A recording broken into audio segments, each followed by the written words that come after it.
जब भारत और पाकिस्तान के बीच जोरदार युद्ध चल रहा था। जमीन पर भारतीय सेना हर मोर्चे पर पाकिस्तान को पीछे धकेल रही थी, लेकिन आसमान में हालात उतने आसान नहीं थे।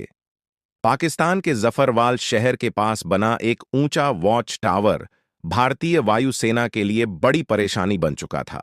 वहां से पाकिस्तानी सेना भारतीय मूवमेंट पर नजर रखती थी और कई बार भारतीय विमानों पर सटीक फायरिंग भी की जाती थी।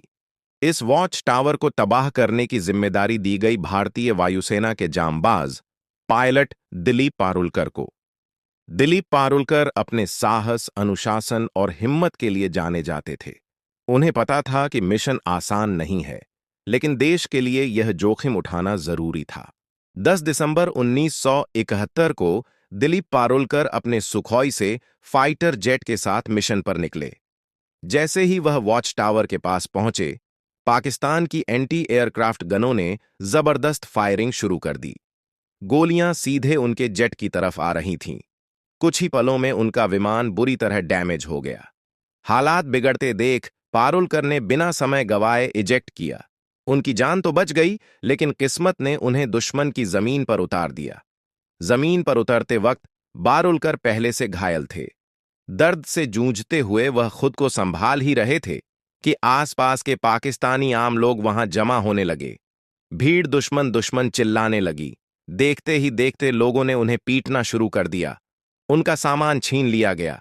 चोट, थकान और मारपीट की वजह से पारुलकर वहीं बेहोश हो गए। अगर थोड़ी भी देर हो जाती तो शायद भीड़ उन्हें जान से मार देती, लेकिन तभी पाकिस्तानी सैनिक वहां पहुंच गए। सैनिकों ने भीड़ को हटाया और कहा, यह जिंदा हमारे ज्यादा काम का है। इस तरह दिलीप पारुलकर को मौत के मुंह से निकालकर हिरासत में ले लिया गया। जब पारुलकर को होश आया तो उन्होंने खुद को एक अंधेरी, तंग और सीलन भरी कोठरी में बंद पाया। सामने एक पाकिस्तानी अधिकारी खड़ा था। उसने कागज और पेंसिल उनकी तरफ बढ़ाए और कहा, आदमपुर एयरबेस का नक्शा बनाओ। आदमपुर एयरबेस भारतीय वायुसेना का एक बेहद अहम ठिकाना था। पारुलकर ने तुरंत मना कर दिया। इसके बाद शुरू हुआ टॉर्चर का सिलसिला। आखिरकार भारी दबाव में आकर पारुलकर ने नक्शा बना दिया। पाकिस्तानी अधिकारी बहुत खुश हुआ, लेकिन कुछ देर बाद वो गुस्से में वापस लौटा। असल में पारुलकर ने आदमपुर एयरबेस का नहीं, बल्कि मुंबई एयरपोर्ट का नक्शा बना दिया था। गुस्से में अधिकारी ने सजा सुना दी। पूरी रात कोठरी के एक कोने में खड़े रहना होगा। एक गार्ड को आदेश दिया गया कि अगर पारुलकर बैठे तो तुरंत गोली मार दी जाए। पूरी रात पारुलकर खड़े रहे। शरीर जवाब दे रहा था, लेकिन गार्ड को उन पर तरस आ गया। उसने धीरे से कहा, सुबह तक बैठ जाओ। अगर कोई आएगा तो मैं खास दूंगा, तब तुम खड़े हो जाना। इसके बाद कई रातें पारुलकर ने उसी अंधेरी कोठरी में बिताई। लगातार टॉर्चर हुआ, लेकिन उन्होंने अपने मुंह से कुछ नहीं निकाला। आखिरकार पाकिस्तानी अधिकारी भी थक गए और कुछ दिनों बाद उन्हें बाकी भारतीय बंदियों के साथ एक ही कैंप में डाल दिया गया। यही था रावलपिंडी का पीओ कैंप, जहां भारतीय वायुसेना के 12 पायलट कैद थे। यहां पारुलकर को पता चला कि बाकी साथियों के साथ भी ऐसा ही बर्ताव हुआ था। सबने दर्द सहा था, लेकिन किसी का हौसला नहीं टूटा था। इस कैंप के इंचार्ज थे उस्मान हामिद। वो भारतीय पायलटों के साथ सम्मान से पेश आते थे। हालांकि कई पाकिस्तानी अधिकारियों को यह बात बिल्कुल पसंद नहीं थी। उसी उस्मान हामिद ने भारतीय पायलटों को एक कैसेट प्लेयर और एक एडलस दिया। शायद उन्हें अंदाजा भी नहीं था कि यह छोटी सी मदद आगे चलकर कितनी बड़ी कहानी लिखेगी। 25 दिसंबर 1971 को कैंप में खबर पहुंची, ढाका में पाकिस्तान ने सरेंडर कर दिया है। भारत युद्ध जीत चुका है। 93,000 पाकिस्तानी सैनिक भारत की कायद में थे। कैंप में खुशी की लहर दौड़ गई। सबको लगा कि अब जल्द ही वह घर लौटेंगे, लेकिन दिलीप पारुलकर का मन कुछ और कह रहा था। उन्हें पता था कि कैदियों की अदला बदली में लंबा वक्त लग सकता है। उन्होंने साथियों से कहा, अगर हम यहां बैठे रहे तो शायद सालों लग जाए। क्यों ना हम खुद ही रास्ता निकालें? पहली बार किसी ने उनका साथ नहीं दिया, लेकिन पारुलकर हार मानने वाले नहीं थे। उनके दिमाग में एक बीज पड़ चुका था, आजादी का बीज। और यही बीज आने वाले महीनों में एक ऐसी योजना में बदलने वाला था जो रावलपिंडी की दीवारों को हिला देने वाली थी। 25 दिसंबर 1971 के बाद रावलपिंडी पीयू कैंप में एक अजीब सी खामोशी फैल गई थी।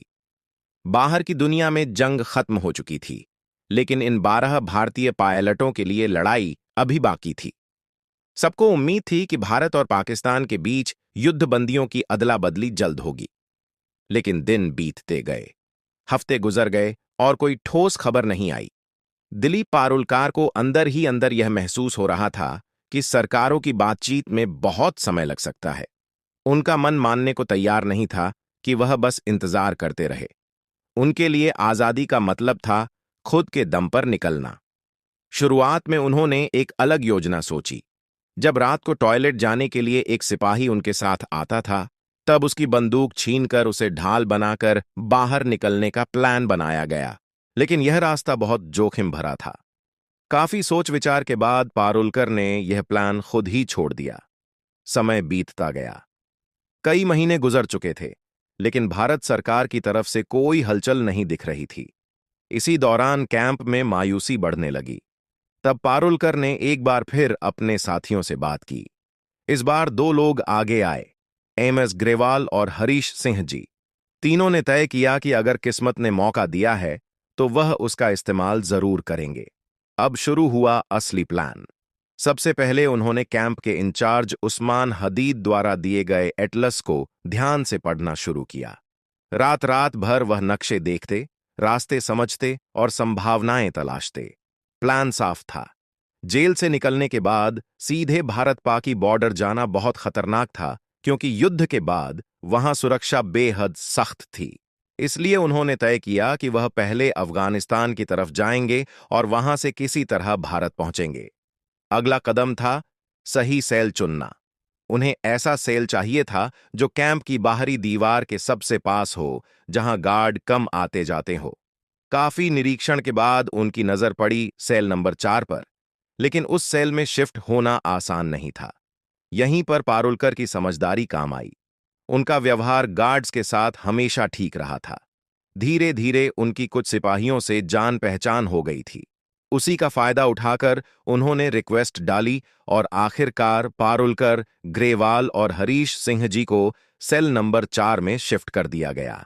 इस सेल में पहले से एक और भारतीय पायलट मौजूद थे। विद्याधर शंकर चाटी चाटी भागने के प्लान में शामिल नहीं होना चाहते थे, लेकिन वह इन तीनों की मदद करने को तैयार थे, और यही मदद आगे चलकर बेहद अहम साबित होने वाली थी। अब असली चुनौती थी दीवार में सुरंग बनाना। सेल की दीवार लगभग 18 इंच मोटी थी।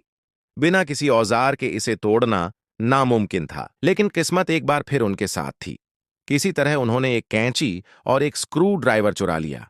हर रात ठीक 12 बजे से 1 बजे तक बेड के नीचे जाकर काम शुरू होता। एक आदमी दीवार को रेतता, बाकी 3 पहरा देते। दीवार से निकलने वाली मिट्टी और सीमेंट को बेड के नीचे छुपा दिया जाता। सुरक्षा बढ़ाने के लिए उन्होंने सेल के अंदर लगे बल्ब का फ्यूज उड़ा दिया, ताकि गार्ड ठीक से देख ना सके। जेल में बल्ब बदलने की प्रक्रिया लंबी थी और इसका फायदा इन तीनों को मिला। एक रात खतरा बहुत करीब आ गया। एक गार्ड ने बाहर से झांक कर देखा और उसे लगा कि सेल में सिर्फ 3 पायलट हैं, जबकि उस वक्त हरीश सिंह जी बेड के नीचे थे। गार्ड ने आवाज लगाई, लेकिन तीनों ने सोने का नाटक किया। गार्ड भागकर इंचार्ज उस्मान हामिद को बुलाने गया। उसी पल सिंह जी चुपचाप बाहर निकले और लेट गए। जब उस्मान हामिद आए और चारों पायलटों को देखा तो उन्होंने गार्ड को ही डांट दिया। दिन बीतते गए, हफ्ते महीनों में बदल गए। दीवार की ईंटों से सीमेंट निकाला जाता, फिर ईंटों को वैसे ही वापस लगा दिया जाता। बाहर से देखने पर सब सामान्य लगता था। साथ ही उन्होंने भागने के बाद के लिए तैयारी शुरू कर दी। हर कैदी को हर महीने 57 रुपये मिलते थे। इन्हीं पैसों से तीनों ने ड्राई फ्रूट्स, कंडेंस्ड मिल्क और जरूरी सामान इकट्ठा किया। उन्हें पता था कि जेल से बाहर निकलने के बाद जिंदगी और भी कठिन होने वाली है। दिशा जानने के लिए उन्हें कंपास चाहिए था। उन्होंने कैसेट प्लेयर के मैग्नेट और कपड़े सिलने वाली सुई से जुगाड़ू कंपास बनाया। पारुलकर को घर से जो कपड़े मिले थे, उनसे जेल के टेलर को पैसे देकर तीनों के लिए पठानी सूट सिलवाए गए, ताकि बाहर निकलने के बाद वह आम लोगों में घुल मिल सके। धीरे धीरे दीवार का छेद इतना बड़ा हो गया कि एक इंसान उसमें से निकल सके। आखिरी परत, जो कि सिर्फ प्लास्टर था, उसे जानबूझकर छोड़ी गई ताकि भागने वाली रात उसे आसानी से तोड़ा जा सके। 13 अगस्त 1972 की रात रावलपिंडी पीओ कैंप के ऊपर काले बादल छाए हुए थे। तेज हवा चल रही थी और थोड़ी ही देर में मूसलाधार बारिश शुरू हो गई। यही वह रात थी जिसका इंतजार दिलीप पारुलकर, MS ग्रेवाल और हरीश सिंह जी महीनों से कर रहे थे। तीनों ने अपने पठानी सूट पहने, ड्राई फ्रूट्स, कंडेंस्ड मिल्क, जुगाड़ से बना कंपास और थोड़े पैसे अपने पास रखे। जाने से पहले उन्होंने अपने साथी विद्याधर शंकर चाटी को गले लगाया। अब आखिरी कदम बाकी था। पारुलकर ने दीवार की आखिरी परत को धीरे धीरे तोड़ा। बारिश की वजह से आवाज बाहर तक नहीं गई। एक एक करके तीनों उस संकरे छेद से बाहर निकल आए। बाहर आकर उन्होंने देखा, दीवार के पास ही एक पाकिस्तानी गार्ड चारपाई पर सो रहा था। तीनों सीधे दीवार की तरफ भागे। कुछ कपड़ों को बांधकर उन्होंने रस्सी बनाई, उसे ऊपर फेंका और दीवार के काटीले तारों के पार अटका दिया। पहले पारुलकर, फिर ग्रेवाल और आखिर में हरीश सिंह जी दीवार फाकर दूसरी तरफ उतर गए। अब वह जेल से बाहर थे, लेकिन असली लड़ाई अब शुरू होने वाली थी। तीनों तेजी से भागते हुए बस स्टैंड पहुंचे। किस्मत उनके साथ थी, उन्हें पेशावर जाने वाली बस मिल गई। पूरी रात सफर करने के बाद सुबह करीब 6 बजे वह पेशावर पहुंच गए। यहां सबसे बड़ा खतरा पहचान का था। अगर उनसे कलमा पढ़ने को कहा जाता या मेडिकल चेक होता तो तुरंत पकड़े जाते। इसलिए तीनों ने खुद को क्रिश्चियन बताने का फैसला किया। पेशावर से उन्होंने एक और लोकल बस ली और सुबह करीब 9:30 पर लंडी कोर्टल पहुंचे। उधर सुबह 11 बजे रावलपिंडी के वॉर कैंप में अचानक हड़कंप मच चुका था। पाकिस्तानी गार्ड्स को पता चल गया था कि तीनों भारतीय पायलट भाग चुके हैं। जब गार्ड्स उनके सेल में पहुंचे और दीवार में बना वह बड़ा सा सुराख देखा तो कुछ पल के लिए सब सन्न रह गए। किसी को यकीन ही नहीं हो रहा था कि इतनी कड़ी सुरक्षा के बावजूद यह नामुमकिन काम हो गया। गार्ड्स गुस्से से तमतमा उठे। उन्हें लगा कि अगर सीनियर अफसरों को सच्चाई पता चली तो सजा उन्हीं को मिलेगी। इसी गुस्से और डर में उन्होंने सोचा कि विद्याधर शंकर चाटी, जिन्होंने इन तीनों की मदद की थी, उन्हें गोली मार दी जाए। फिर सीनियर्स को यह बताया जाए कि चाटी भी भागने की कोशिश कर रहे थे, इसलिए मजबूरी में उन्हें मारना पड़ा। लेकिन सीनियर अफसरों को जल्दी ही साफ जानकारी मिल गई कि असल में कितने कैदी भागे हैं। इसी वजह से गार्ड्स चाटी को मारने की हिम्मत नहीं कर पाए। उधर जेल से दूर निकल चुके तीनों पायलटों के सामने अगली सबसे बड़ी चुनौती खड़ी थी। अब उन्हें अफगानिस्तान में दाखिल होने के लिए तोरखम बॉर्डर पार करना था, जो वहां से सिर्फ 5 किलोमीटर दूर था। दूरी कम थी, लेकिन सबसे बड़ी समस्या यह थी कि उन्हें रास्ता बिल्कुल नहीं पता था। उन्होंने अपने पास मौजूद एटलस में देखा कि तोरखम बॉर्डर के पास एक जगह दिखाई गई थी, लंडी खाना रेलवे स्टेशन। नक्शे के हिसाब से अगर वह वहां पहुंच जाते तो वहीं से होते हुए तोरखम बॉर्डर जाना आसान हो सकता था। लेकिन उन्हें यह नहीं पता था कि यह नक्शा बहुत पुराना था और लंडी खाना रेलवे स्टेशन 1932 में ही बंद हो चुका था। तीनों एक चाय की टपरी पर पहुंचे और वहां खड़े एक आदमी से पूछा, लंडी खाना कैसे जाए? यह सुनते ही आसपास के लोग उन्हें घूरने लगे। तभी एक आदमी आगे आया और सख्त लहजे में पूछा, तुम कौन हो? कहां से आ रहे हो और कहां जा रहे हो? पारुलकर ने जवाब दिया, हम पाकिस्तान एयरफोर्स के अफसर हैं, छुट्टी पर हैं और घूमने जा रहे हैं। दुर्भाग्य से वह आदमी तहसीलदार का क्लर्क था। उसे शक हो गया। उसने कहा, यहां इस नाम की कोई जगह नहीं है। भीड़ बढ़ने लगी। उस आदमी ने ताना मारा, तुम तीनों बंगाली हो ना? अफगानिस्तान भाग रहे हो? ग्रेवाल ने हंसते हुए कहा, क्या हम आपको बंगाली लगते हैं? लेकिन शक और गहरा गया। तीनों को पकड़कर तहसीलदार के पास ले जाया गया। वहां भी उन्होंने खुद को पाकिस्तानी एयरफोर्स अफसर बताया, लेकिन तहसीलदार ने भरोसा नहीं किया। आखिरी दांव खेलते हुए पारुलकर ने कहा, हमने अपने वतन के लिए खून पसीना बहाया है। अगर आपको भरोसा नहीं है तो पाकिस्तान एयरफोर्स के LDC उस्मान हामिद से बात करवा दीजिए। पारुलकर को लगा था कि इससे वह बच जाएंगे, लेकिन यही बात उनकी सबसे बड़ी गलती बन गई। तहसीलदार ने तुरंत उस्मान हामिद को फोन किया और दिलीप से बात करवाई। दिलीप को बात करनी ही पड़ी। इसी पल उस्मान हामिद को समझ आ गया कि तीनों वही भारतीय पायलट हैं जो रावलपिंडी कैंप से भागे हैं। उस्मान हामिद ने तहसीलदार से फोन पर कहा, ये हमारे लोग हैं। जब तक हमारे सिपाही वहां नहीं पहुंचते, इन्हें सुरक्षित रखा जाए। कुछ घंटों बाद पाकिस्तानी सैनिक आए और तीनों को दोबारा रावलपिंडी ले जाया गया। उन्हें 30 दिन की सॉलिटरी कन्फाइनमेंट की सजा दी गई। इसके बाद सभी भारतीय पायलटों को रावलपिंडी से हटाकर फैसला की जेल भेज दिया गया, जहां 500 से ज्यादा भारतीय पीओएस रखे गए थे। इसी दौरान भारत और पाकिस्तान के बीच युद्धबंदियों की अदला बदली पर बातचीत तेज हो गई। आखिरकार दिसंबर 1972 में पाकिस्तान के राष्ट्रपति जुल्फिकार अली भुट्टो ने सभी भारतीय युद्धबंदियों को रिहा करने का ऐलान कर दिया। जब यह भारतीय जवान वागाह बॉर्डर से भारत लौटे तो वहां इंसानों का सैलाब उमड़ पड़ा।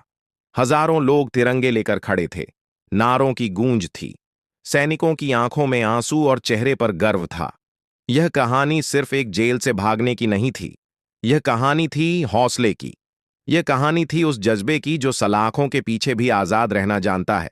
और रावलपिंडी की वो दीवारें आज भी शायद याद करती होंगी कि कभी 3 भारतीय पायलट उन्हें चकमा देकर निकल गए थे। दोस्तों, अगर वीडियो पसंद आया हो तो वीडियो को एक लाइक जरूर करें और चैनल को भी सब्सक्राइब जरूर करें। हम ऐसे ही वीडियो हर हफ्ते लाते हैं रहेंगे। तब तक के लिए जय हिंद,